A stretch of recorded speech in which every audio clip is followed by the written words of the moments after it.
Magandang hapon mga ka-happy hour. Narito ang mga balita para sa MBC TV Network News Update 4 PM edition. Suspensyon ng 85 pesos na wage hike sa NCRP nalawig pa ng Pasig RTC. Yan ang MBC TV Network News ni Dustin Bayog. Sa halip na may tuloy na ang dagdag sahod ng mga manggagawa sa Metro Manila, pinalawig pa ng Pasig Regional Trial Court o RTC ang suspension sa 85 pesos wage increase sa mga minimum wage earner. Ito ay matapos katigan ng Pasig RTC Branch 152 ang hili na preliminary injunction na inihain ng Redicon Trading and Construction Corporation at ng R2 Builders na may 10 billion pesos na bond. Inilabas ang desisyon kahapon sa mismong araw na nag-expire ang Temporary Restraining Order o TRO sa aumento kung kaya pasamantala muli hindi matatanggap ng mga manggagawa ang dagdag sahod. Matatandang July 25 dapat magsisimula ang dagdag na 60 pesos sa arawang sahod ng mga manggagawa habang sa Enero ng 2027, idaragdagan ng titirang 25 pesos. Ayon sa Pasig RTC, kinonsidera nila ang pagbalanse sa pagitan ng kumpanya at mga manggagawa na matiyak na kakayanin nila ang gastos sa pagpapatupad ng dagdag sweldo.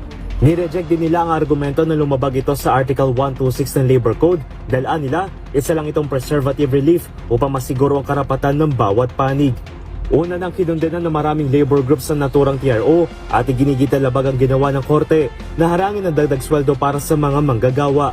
Sa pahayag ng partidong manggagawa ay tila ginawang forever ng Pasig RTC ang TRO at tinawag nitong ironiko ang kakaya magbayad ng 10 billion pesos na bond ang mga kumpanya pero hindi kayang saluhin ang unang tranche ng wage increase. Samantala, hamonin naman ng Trade Union Congress of the Philippines o TUCP ang desisyon ng Pasig RTC at mabasura ang naturang injunction.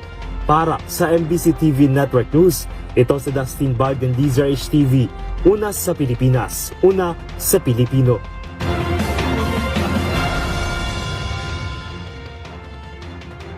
Sa iba pang balita, PNP-ACG nagbabala sa publiko laban sa modus na recovery scam na gumagamit ng AI-generated content.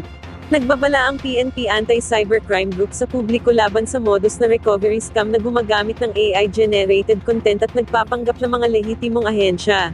Sa pulong balitaan sa Camp Crame, sinabi ni PNP-ACG Director Major General Wilson Assueta na nagpo-post ang mga scammer sa social media ng mga AI-generated na video at photo na nagpapanggap na PNP-ACG at Cybercrime Investigation and Coordinating Center, at nag-aalok umano ng serbisyo para ma-recover ang perang nawala sa scam. Ayon kay Assueta, target ng modus ang mga dating biktima na ng scam, may tatawag umanong nagpapanggap na pulis, abogado at financial expert, hihingi ng bayad para sa mga fee at initial transaction, at pagkatapos ay biglang mawawala o i-deactivate ang kanilang Facebook page.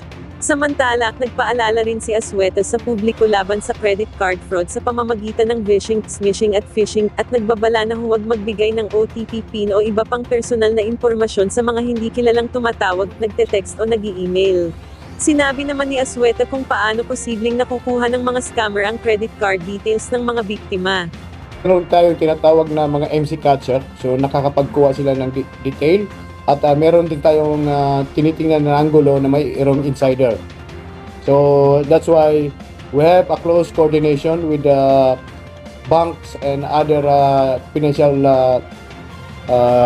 institutions to have a close partnership and coordination in terms of counterintelligence and information sharing so that we can really address the situation. At yan ang mga balita para sa MBC TV Network News Update 4 PM edition. Abangan ang mga susunod na balitaan mamaya para sa 5 PM edition.